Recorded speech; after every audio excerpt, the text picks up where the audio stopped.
તો કહે છે યજુર્વેદમાં, નમસ્તે રુદ્રમન્યવ ઉતોત ઇખવે નમઃ. ભગવાનના આ શિવજીના મંત્રમાં શાંત સ્વરૂપને નમસ્કાર નથી, સૌથી પહેલા નમસ્કાર છે ક્રોધ સ્વરૂપને. કહે છે નમસ્તે રુદ્રમન્યવ, અમે એ ભગવાન રુદ્રને નમસ્કાર કરીએ છીએ જે ભગવાનનું સ્વરૂપ ક્રોધ વાળું છે. મન્યવે ક્રોધાય, મન્યવે અર્થાત ક્રોધ વાળા સ્વરૂપ ભગવાન શિવજીને અમે નમસ્કાર કરીએ છીએ. ક્રોધ વાળા શિવજીને શા માટે નમસ્કાર કરીએ છીએ?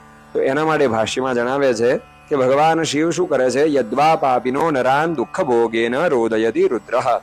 જે પાપીઓ છે એમને એમના પાપની સજા આપે છે, દંડ આપે છે, અધર્મને દૂર કરે છે અને પાપીઓને સજા આપીને રડાવે છે. માટે ભગવાન તે રુદ્રને નમસ્કાર છે.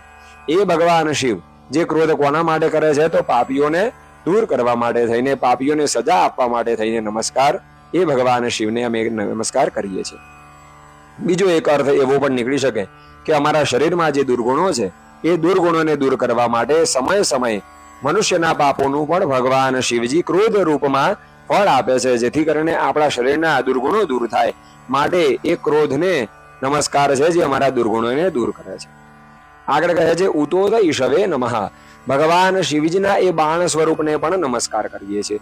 બાણ સ્વરૂપ અર્થાત ભગવાન શિવજી યુદ્ધની અંદર જે શત્રુઓ આવી રહ્યા છે, જે અધર્મીઓ છે આ જગતમાં, એ અધર્મીઓને દૂર કરવા માટે થઈને જે બાણ ચલાવે છે એ ભગવાન શિવજીના ચરણોમાં અમે નમસ્કાર કરીએ છીએ.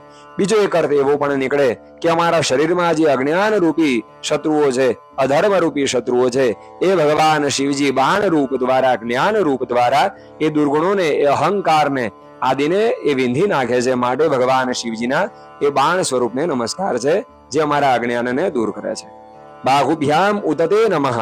અમે ભગવાન શિવજીની તે બાહુને પણ નમસ્કાર કરીએ છીએ. શિવજી એ પોતાની બાહુ દ્વારા જે પણ શત્રુઓ છે એ શત્રુઓનો નાશ કરે છે. આ ત્રણમાં ભાષ્યમાં એવો અર્થ આવ્યો છે કે ભગવાન શિવજીના જે ક્રોધ છે એને પણ નમસ્કાર, જે શત્રુઓનો નાશ કરે છે.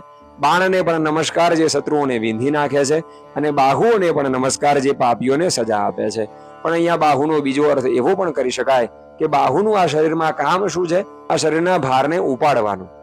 તો ભગવાન શિવજીની જે બાહુ છે એ આ જગતને ધારણ કરી રહી છે, આ જગતનો ભાર ઉપાડી રહી છે.